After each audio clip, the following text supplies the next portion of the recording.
August 9th, 1965. Lee Kuan Yew breaks down in tears on national television. Not in private, in front of the cameras.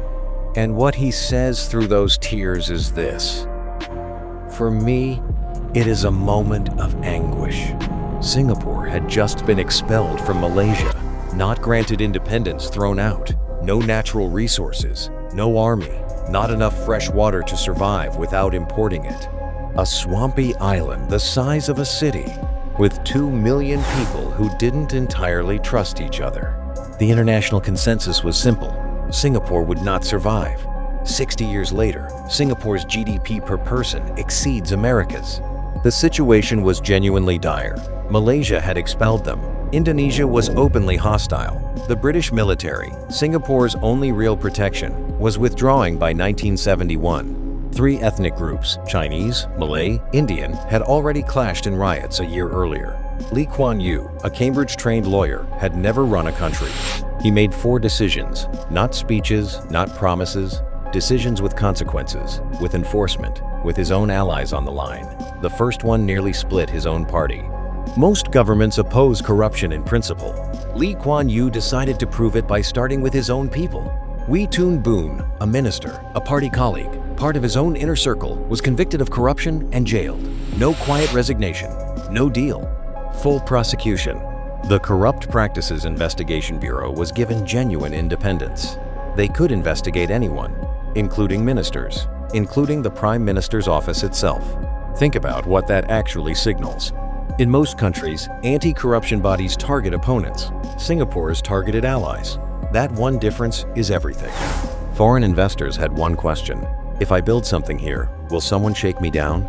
In 1965 Southeast Asia, every answer was yes, except one. And that answer was backed by jailed ministers, not press releases. A country with nothing to sell had found its product. Not oil, not grain reliability. Certainty. The rule of law as a competitive advantage. We're getting closer to the full picture. But the second decision was stranger than the first. If you have no oil, no farmland, no minerals, what's left? People. Lee concluded that Singapore's only real resource sat inside the skulls of its citizens. So he treated teachers the way other countries treat oil executives. Singapore recruited teachers exclusively from the top third of graduating classes. Engineers, mathematicians, scientists redirected into classrooms, paid accordingly. Finland gets praised for a similar approach, but Singapore was already decades ahead. Today, Singapore ranks first or second in the world in mathematics and science. Not because of natural talent, because of deliberate design. That educated workforce became the product.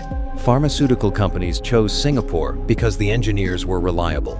Banks chose Singapore because the regulators were competent. Technology firms followed. Finance followed. But there was something else, something geographical that Lee couldn't create, only exploit. The Strait of Malacca, barely 2.7 kilometers at its narrowest. Through it passes roughly a third of all global trade, a quarter of the world's oil shipments, every container from China to Europe, every tanker heading from the Middle East to Japan. All of them, right here. Singapore sits at the mouth of that strait. Geography was a permanent advantage no competitor could copy.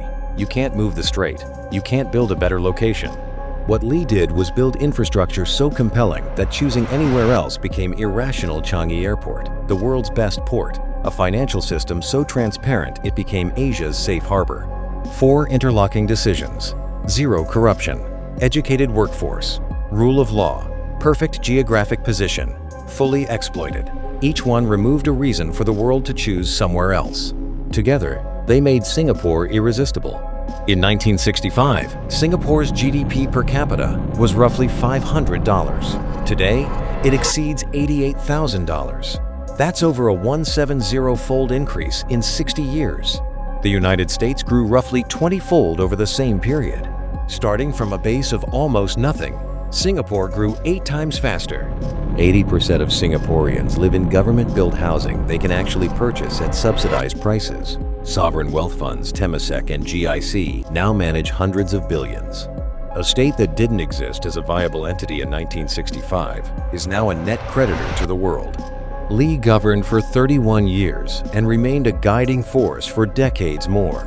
Whether you view his methods as democratic or authoritarian, and many view them as the latter, the empirical results don't belong to either side of that debate. They just are. The answer to what I asked at the start is almost here. But the more important question is the one that comes after it, because the formula is not secret. Lee wrote books about it.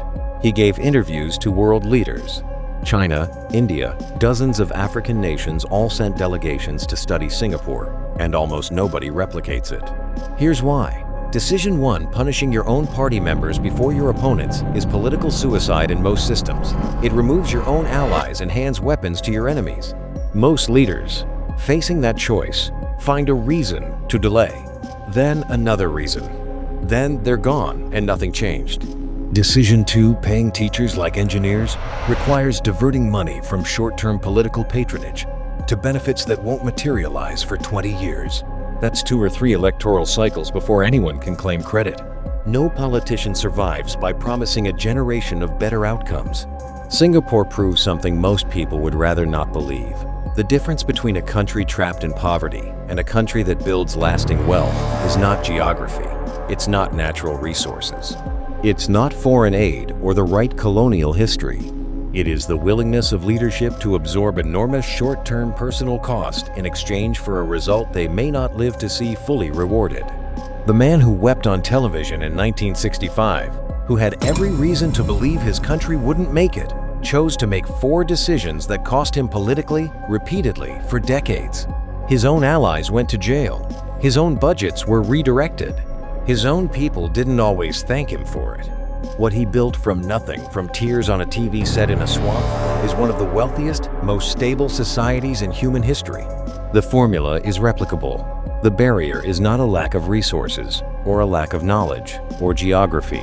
The barrier is the rarest thing in politics. A leader who is genuinely willing to lose everything to build something that lasts. Every political system in the world has people who know exactly what needs to be done. Almost none of them do it. If this changed how you think about what a country actually needs to succeed, hit that like button and subscribe for more hidden history. Drop a comment. Do you think any leader today has that kind of political will?